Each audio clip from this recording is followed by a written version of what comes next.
Okay, so thank you everybody for coming, and thank you guys for giving me this opportunity or roping me into it.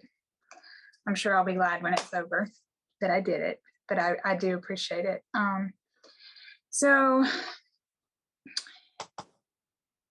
I was born in Asheville, North Carolina in 1976.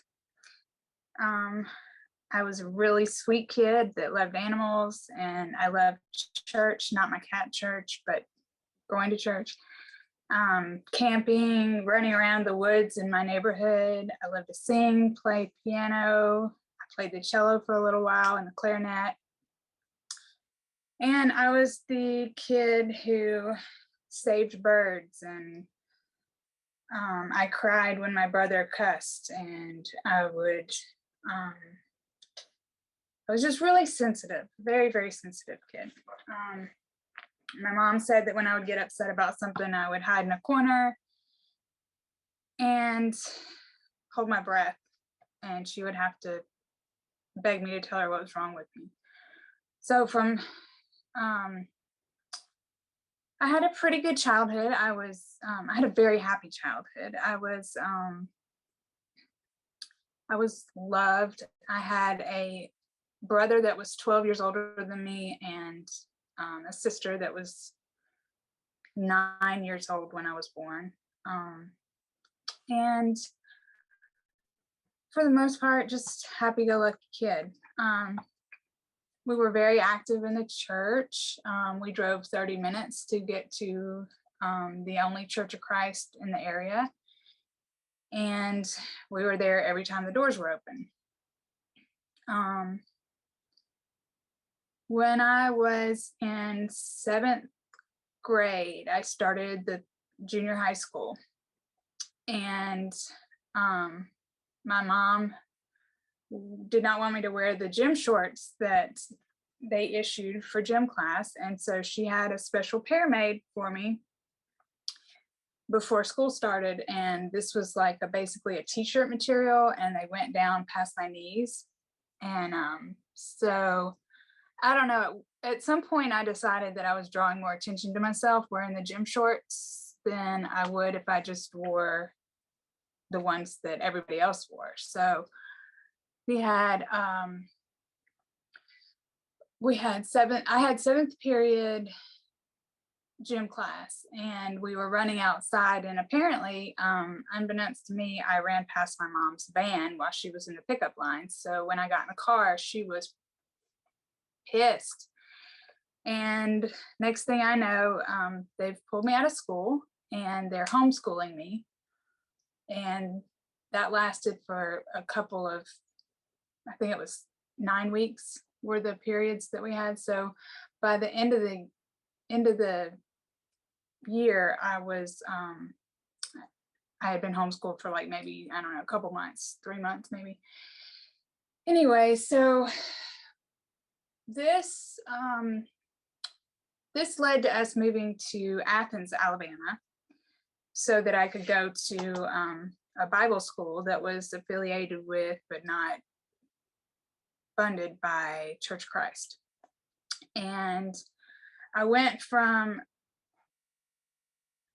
a place where there wasn't a Church of Christ for 30 miles to a really small town that had at least 40 something Churches of Christ.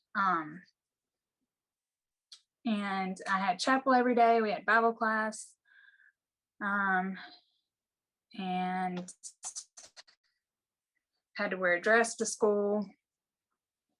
I played volleyball, played softball for a little while. In 9th grade, I started dating probably the only kid in the school that wasn't Church of Christ. He was Baptist. And I started hanging out with him a lot. And when he got his driver's license, he would come get me, and we would go to the river. And that's when I first started drinking. And it wasn't really, it was just kind of like a weekend thing. I'd have a couple beers, or every once in a while they'd bring some George Dickel, and sometimes I'd drink too much. And but for the most part, it wasn't really an issue. I also started smoking cigarettes at this time,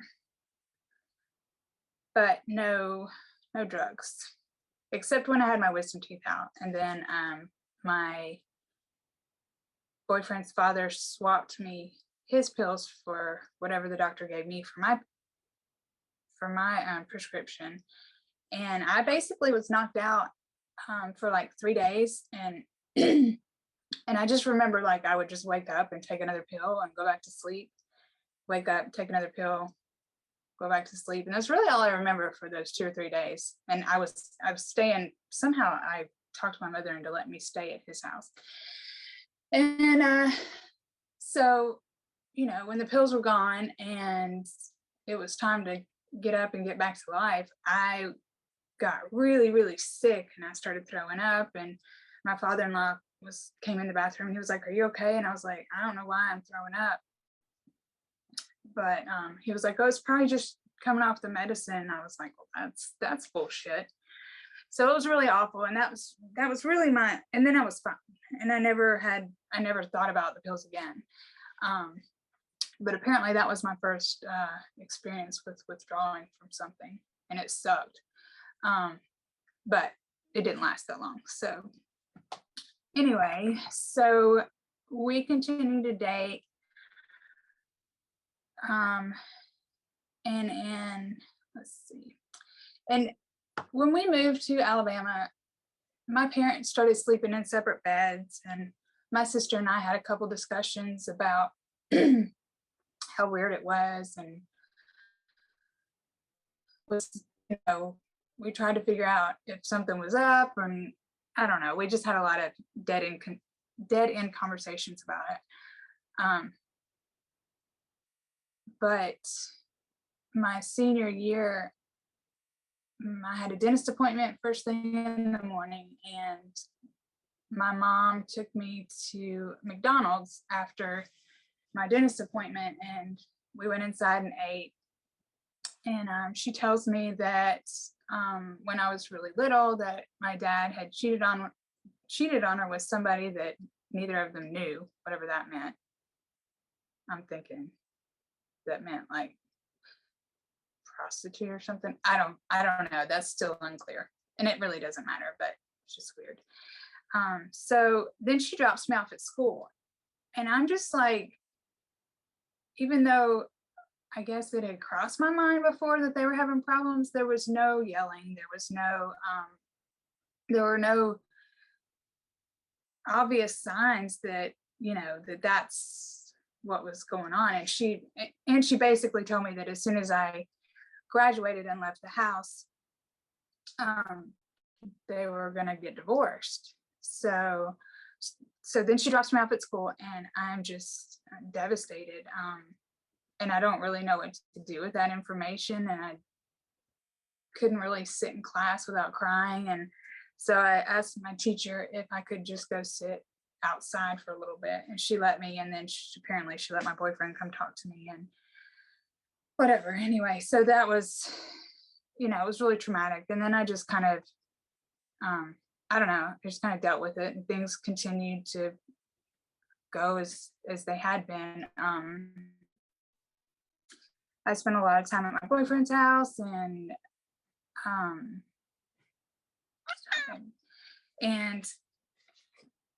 very little time at my mom's house because she was miserable and she was going through menopause. I was going through puberty. It just wasn't a very happy place to be. And my dad was always traveling. So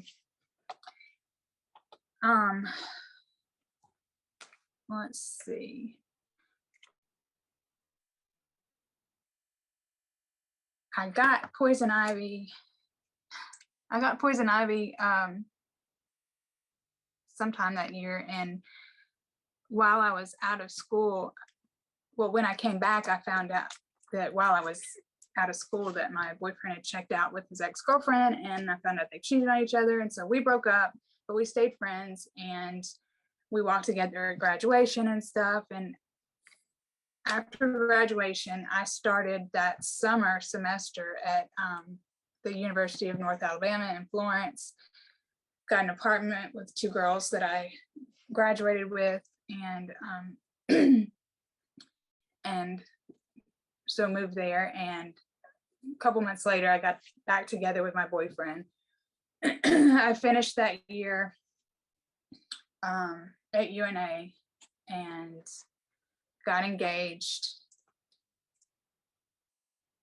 I went on a ski trip with my sister and a bunch of her friends. So these are all people that are like, 10, 15 years older than me. We went to Crested Butte, Colorado. And it was a lot of fun. They were all drinking, and I drank, and I was 19, I think. And then one night they wanted to go out to a club, and there's like a line of, I think there were about 10 of us. And my sister went in first, and she passed her ID back to me. And somehow I used it. I remember they asked me everything except for my social. And somehow I was able to remember all of it. I was never really good at sneaking in places, but that was one time that I did. And we all got drunk and went back to the chalet we were staying in. And let's see. Okay, so then I got back, and that summer, after I got engaged,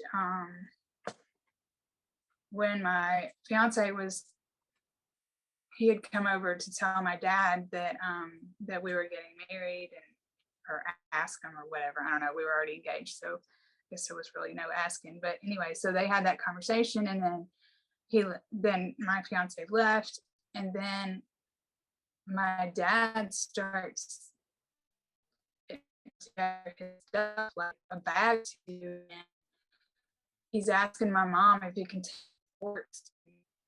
She gave him like a couple.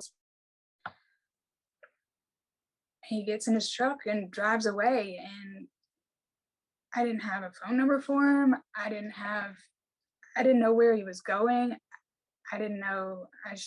It was really like one of the most heartbreaking days of my life.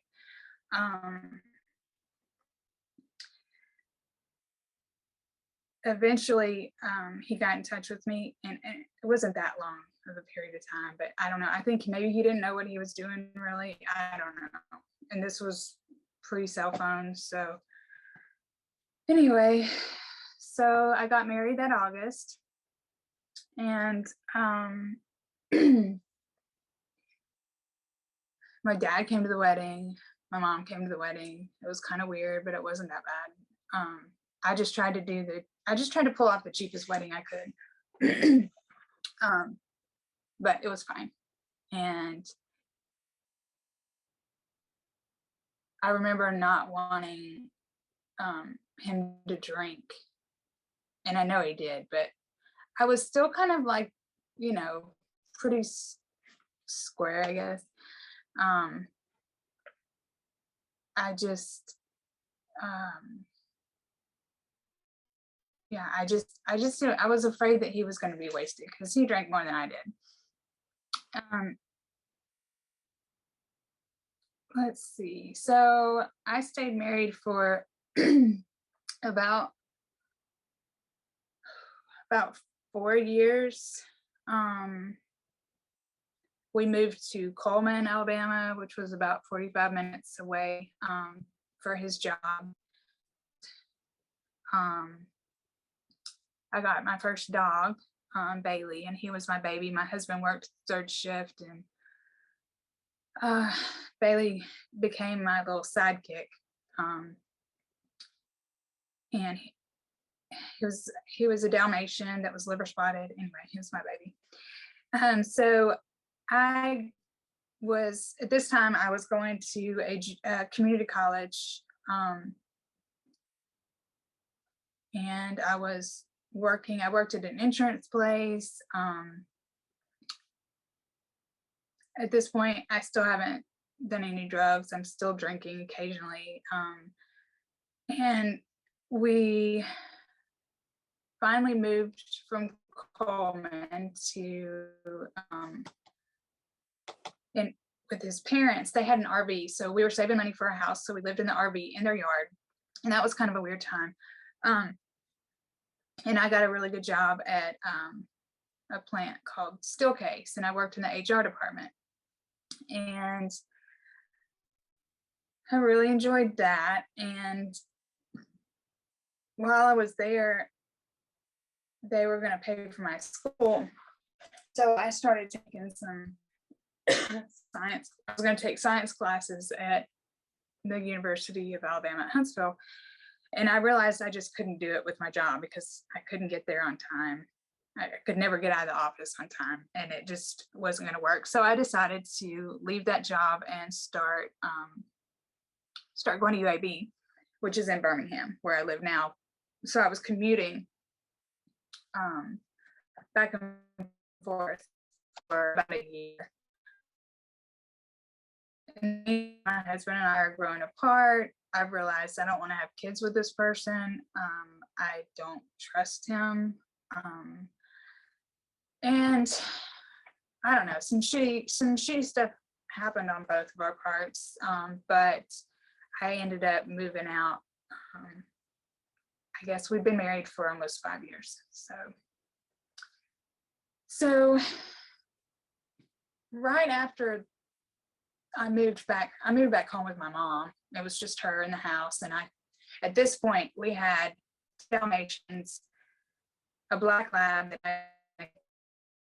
So I took the black lab and the cat. I didn't know where I was going to be. And I figured those two were easier to deal with than the two Dalmatians. And there was a weekend not too long after I moved in with my mom that I went out. She went out of town, and I went out with a bunch of my friends. I met up with some girls from high school, and we drank and we drank and we drank and we drank and we drank. We drank all day. We drank all night. And I think I had been up. We went to some music festival in Huntsville, and met some random people that would pop back up later at this bar. And anyway, and then I went to this girl's house. She's a police officer, and we stayed there for a few hours talking and whatever. And so I'm driving back. It's like 4 or 5 in the morning. I've been up for like 18 hours, no drugs. I hadn't had anything to drink in several hours. That was part of the reason we went to Missy's house, so we could sober up. But I guess because I was so exhausted, and probably because I drank so much, I was apparently weaving all over the road, and about a mile from my mom's house, maybe not, probably a half a mile from my mom's house, I get pulled over. And they do a field sobriety test. They had me blow like 3 times, and finally he took me in. And this is a little bitty town, y'all. It's one of the churches that I went to was right across the street from the jail. So there's like 4 cells in here. Okay. They made me take my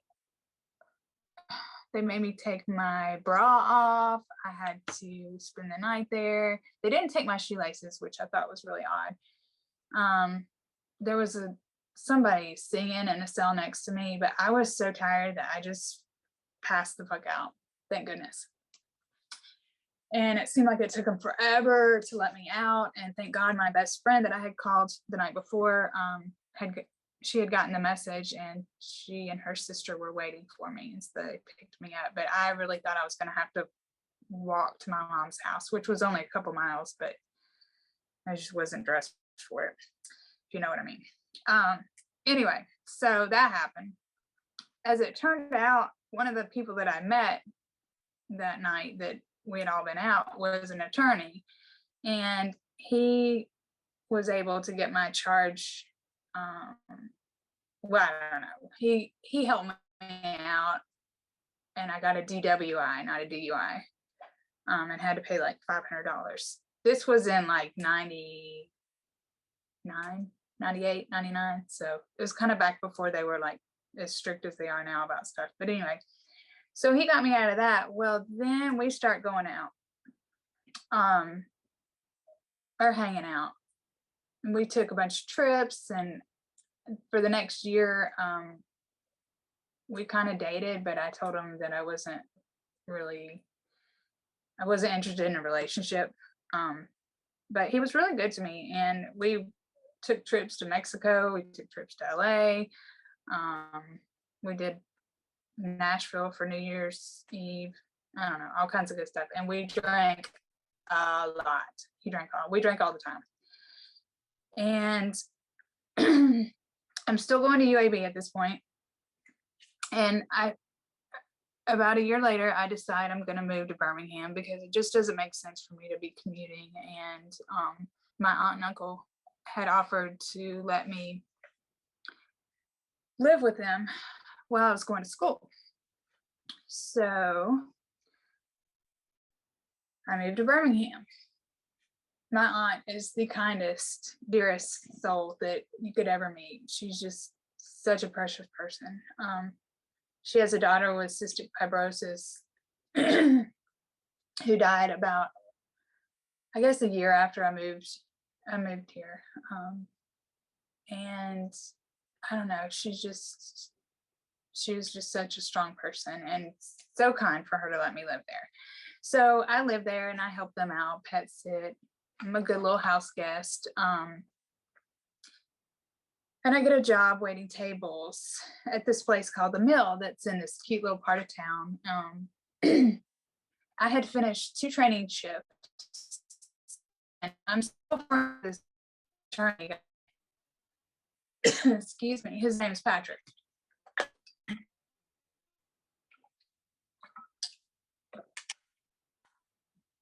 And we go on this ski trip or snowboarding trip. I've never snowboarded before, but we decided that it was a good time to try it out.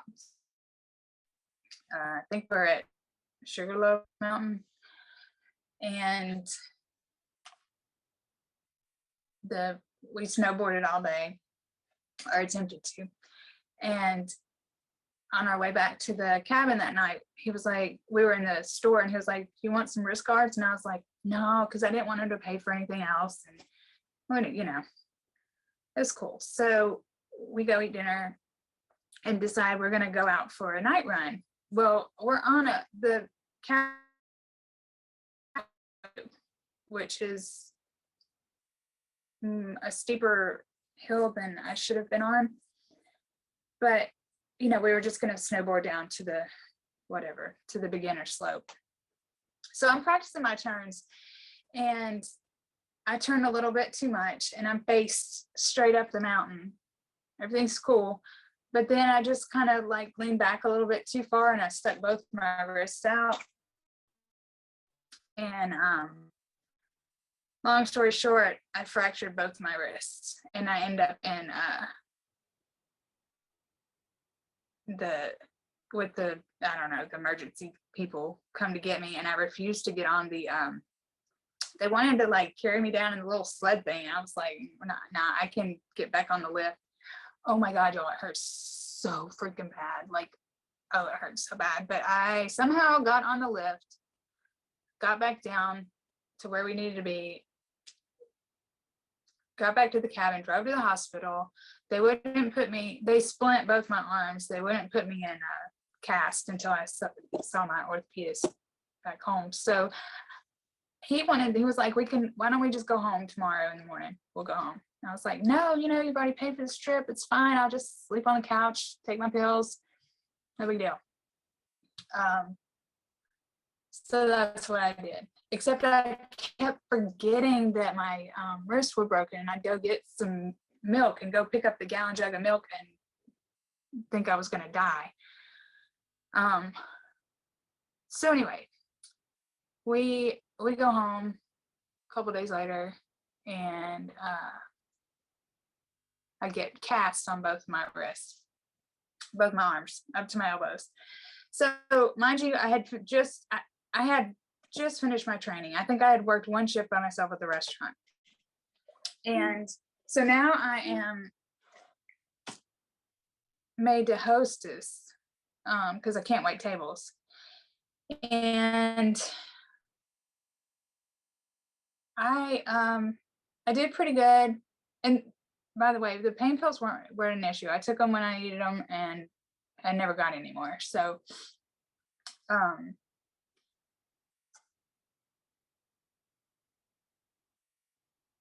I eventually was able to wait tables before I got my cast off, because they kept saying 4 more weeks, 4 more weeks, 4 more weeks. So I think I had them on a total of 12, and about 8 weeks in, I was like, I'm fine to wait tables. I've been bussing tables.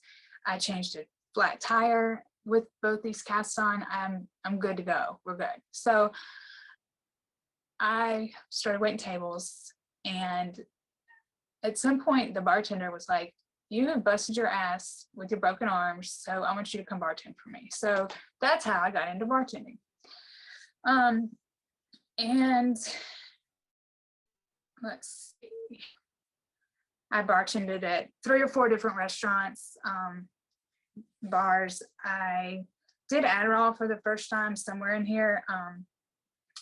One of my friends, we went out to a gay club, and one of the girls was like, here, take this. Oh my God, that was like the best thing I'd ever had. It was amazing. I took them home when they were ready to go, and I went back and danced with some custodian the rest of the night. And yeah, that was fun. And I literally was like, I have to have more of that. Unfortunately, I was not able to get any. They gave me some when I went to the doctor to try to get some. She was like, and I'm not real slick, y'all. So it was like, I was like, maybe I have an ADD. I don't really know. So they gave me a test, and I don't know. I'm sure I seemed shady as fuck because I was feeling shady as fuck. So she gave me Concerta or something, and I was like, I took it for a week, and I was like, you know what, fuck this. I don't want to be on pills the rest of my life. I'm good. Just get over it. I skipped the first time I smoked weed was when I was right after my divorce. It never really, like, it just made me sit in a chair and stare and wish I could change the TV station, but I couldn't because I couldn't move for some reason. So it wasn't my favorite thing to do. I did it a few times here and there, but a little bit more when I got into the restaurant business. Those kitchen staff be passing around 5 blunts with 10 people down there, and that'll get you fucked up real fast. So I learned I did not need to drink and smoke weed. So I just kind of stuck to drinking for the most part. And then I met, there was a band, one of the bands that played at the restaurant. I ended up becoming friends with them, and eventually ended up dating one of the bass player. And that's when I did coke for the first time. And that shit was pretty good too. I really enjoyed it. I didn't do it that often at first. You know, it was just kind of something I would do whenever I would go to a gig with him. And I didn't really have my own bag at first. I would just do a little bit of his before. Then I would do it a little bit, maybe halfway through the show. And then I started getting my own bag, and sometimes I take it to work. When I started working at a club called The Station, and I would work from 10 at night until 5 in the morning, or sometimes 10 at night until noon the next day, that's when I seriously started doing some coke. I'm talking like coke break every 50 minutes. You could set your clock by me taking my bathroom breaks. And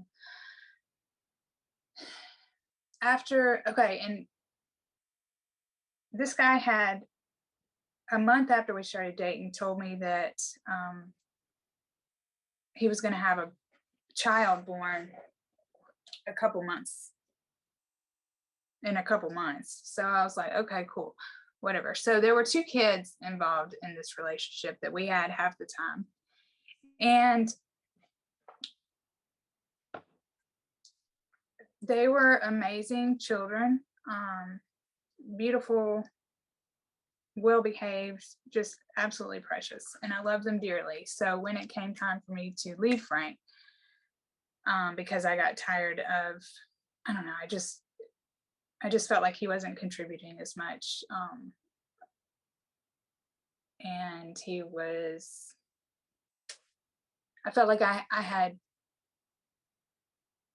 was doing more with the kids than he was. And I don't know, it just wasn't working out. So we got in a fight one night and the kids were there. Supposed to be asleep, but I know Langston was awake.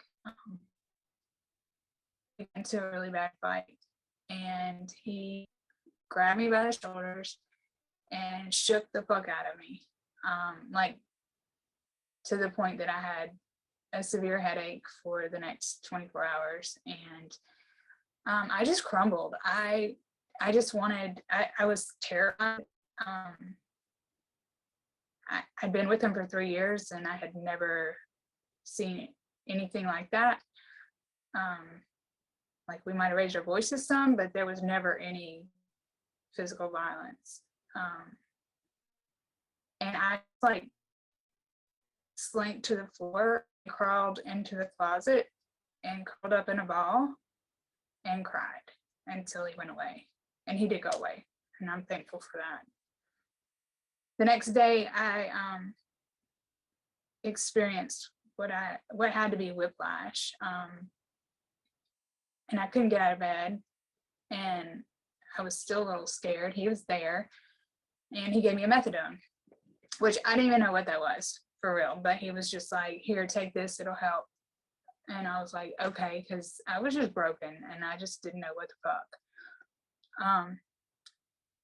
After a day of just being knocked the fuck out, I went to Knoxville, sorry. I went to Knoxville to one of my friend's house.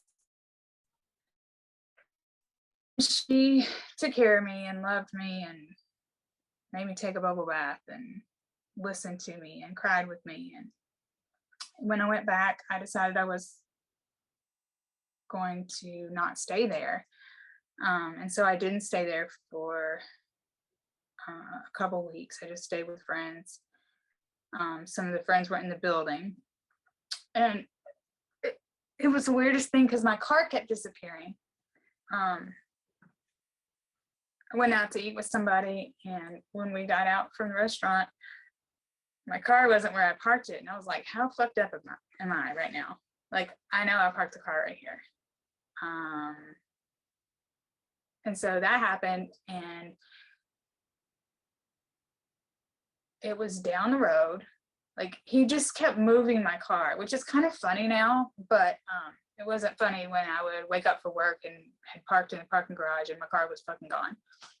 So anyway, that happened a couple times. And eventually I called a police officer and I was like, can you just go with me to get some of my stuff? And I explained to him what happened, and he was kind of an asshole. He was like, well, did you file a police report? I was like, no, I don't want to file a police report. I don't think it's going to happen again because I'm not going back. I just want to make sure that nothing happens when I go get my stuff. I just need a buffer. And he was like, yeah, I can go up there with you, but you know, it's just going to happen again because you're going to go back with it. Anyway, he was just a dickhead, and it wasn't a good experience. And I went up there to get the spare keys, which I got, and some of my stuff. So then I found another friend to stay with on a more long-term kind of thing. He told me I could stay with them until I found a place, and that way I wouldn't have to couch jump. So I'm still working at this club. My car's not disappearing anymore because now I have the spare keys. When I went to get, at some point, we had the agreement that if he wanted to stay in the apartment, well, it was a loft downtown. If he wanted to stay in the loft and he could afford it, then I would find another place to live. If not, then I would move in. So he decided to stay. When I went to get all the rest of my stuff out after we were kind of amicable, he had thrown most of it in the alley, and it wasn't there. So I lost a bunch of my shit then. Disheartening out of the relationship. and heartbroken about the kids, but it was just better that way. So I met, I'm gonna skip that part. I met Shanna at the club through one of my bartender friends. She's just a random girl at this point with like killer blue eyes and all kind of thugged out or wannabe thugged out. Baggy pants, hat on sideways. I can't explain it, but anyway, so I met her. And before we started hanging out, my coworker got tired of me taking all these bathroom breaks doing coke and said, "Here," she handed me a $1 bill and she was like, "Here, do this, but only do a little bit of it." And I was like, no questions asked. I was just like, okay, motherfucker, that shit burnt so bad. But I didn't have to go to the bathroom again the rest of the shift. So then it was kind of on. Except she would give me some, but then when I went to buy my own, she sold me a bag of coke instead of meth. But whatever. I think she was just trying to look out for me. I ended up getting fired from that job. They said that I took the money from somebody. It was like I would work the first hour by myself, and then the other girl would come in and we would just split tips for the whole night.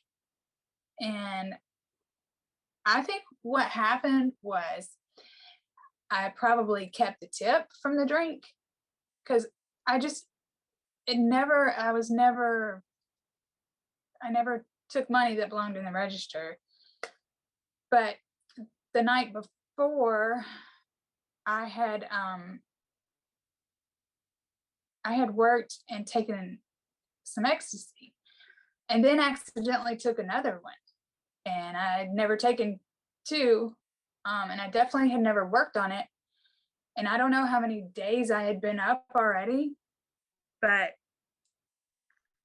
oh, it's fucked up. I was so fucked up. I didn't know how I was going to get through the night. It was horrible. It was so bad.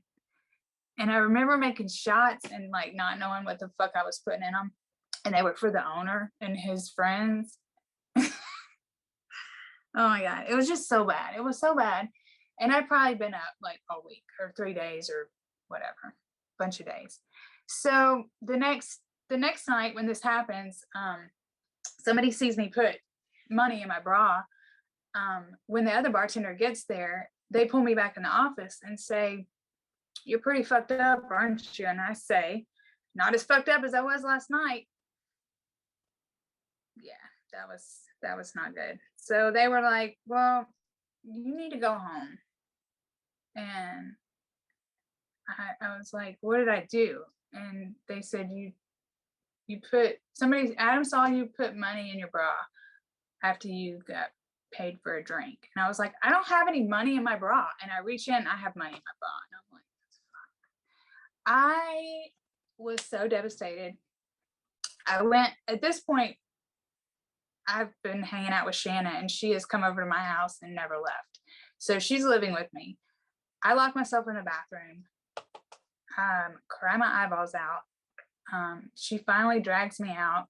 We smoke some more meth and go to the gay club. And I just stay fucked up for a while. Let's see.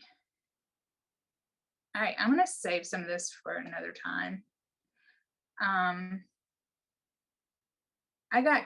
just gonna sum it up because I'm tired of talking. I know y'all are tired of hearing me. We can just have a part 2. I got kicked out of three places that I lived. Got fired from a job that I had had for 8 years.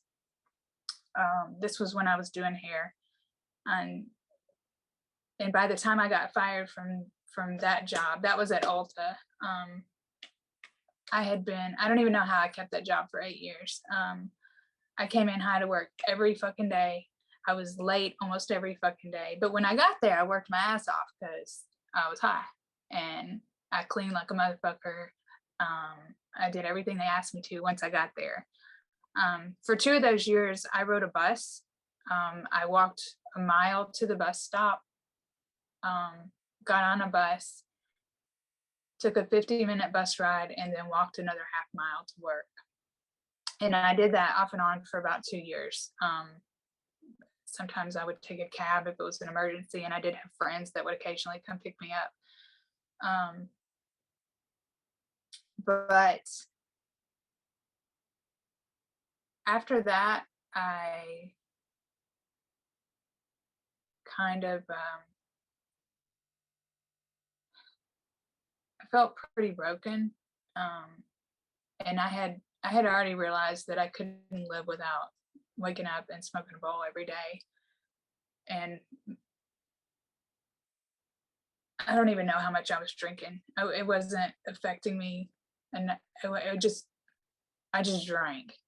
And when you're doing that much meth, I'm not saying it doesn't affect you, but you don't think it does. So you don't feel drunk. So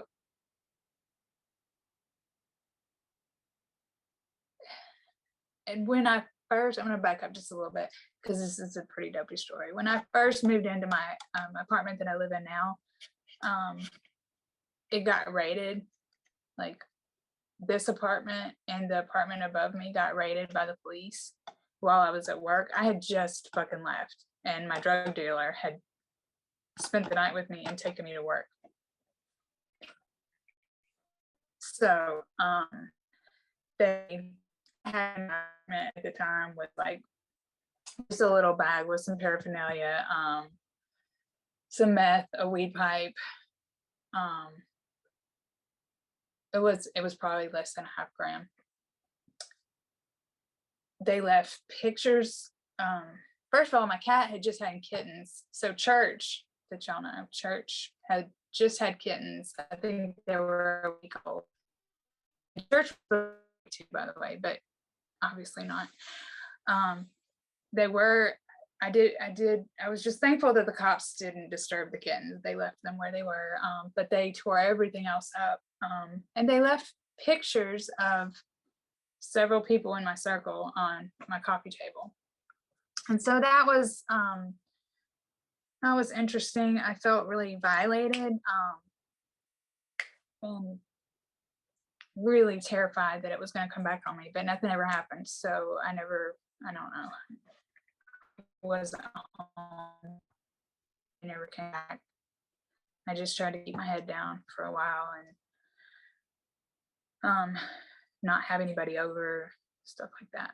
So anyway, let's see how I can wrap this up real fast.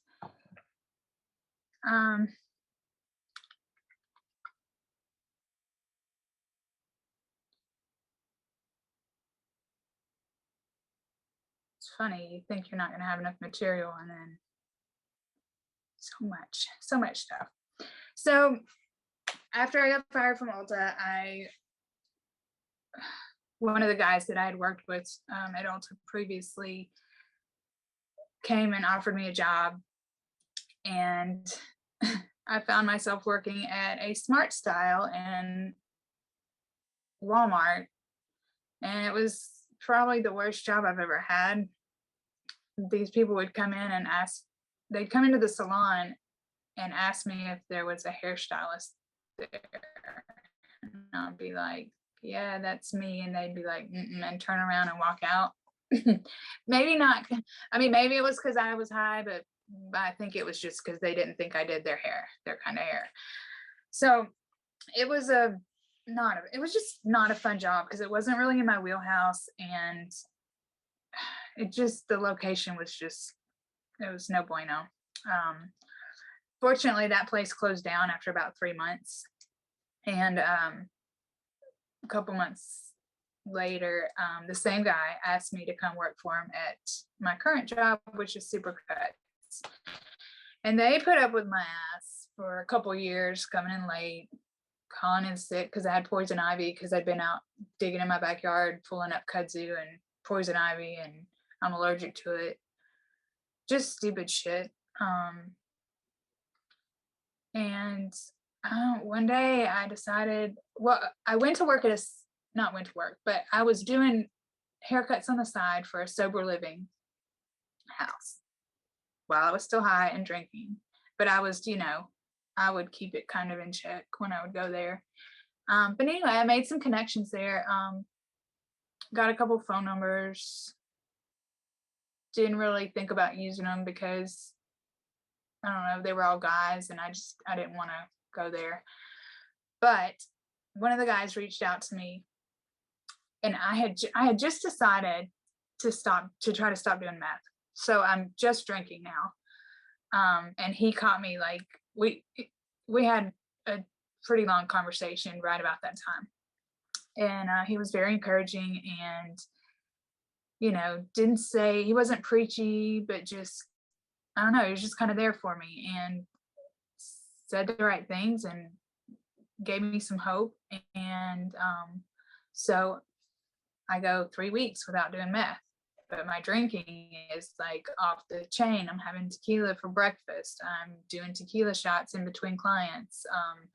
If I don't have tequila, I'm going next door to the grocery store and buying, a can of wine or a fucking box of wine and just pouring it into a 32-ounce container and, gulping it like drinking water every chance I get.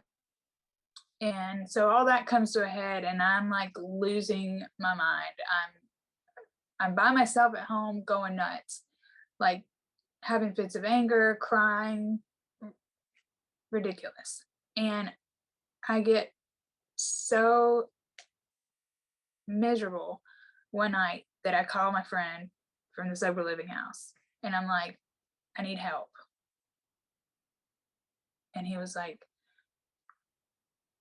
you need to call Julia. And I was like, give me your number. Well, he actually gave me a couple numbers. I was just, I can't make a decision right now. I just need you to tell me the name and the number of somebody that I need to call. So he gives me Julia's number. I call Julia.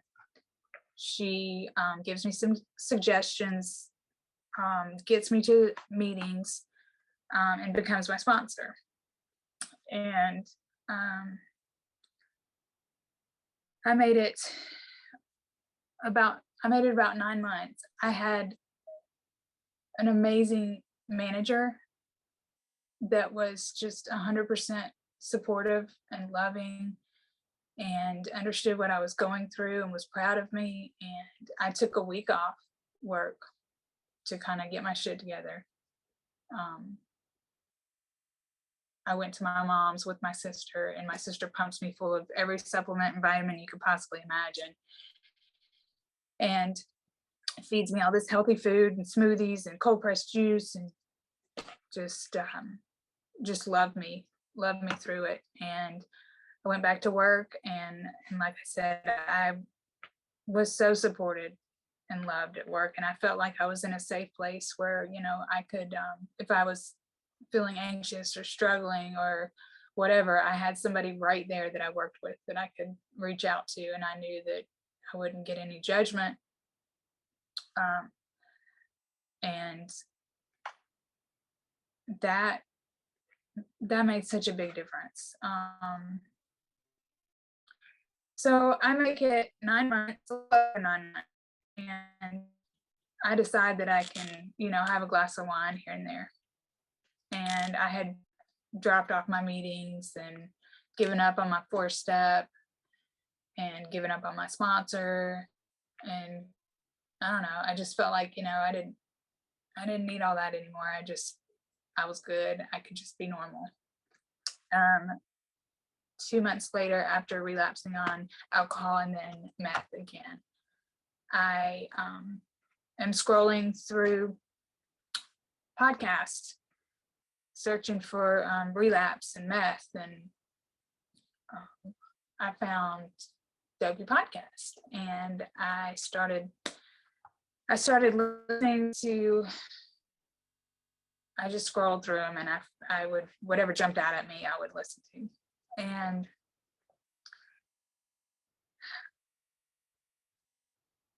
I laughed with Dave and Chris, and I found hope in their stories, and I could relate to so much of what they said, and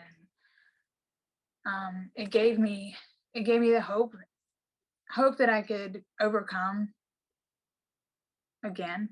And I don't know, I somehow found the strength to wean myself off of the meth, and then a week later the alcohol.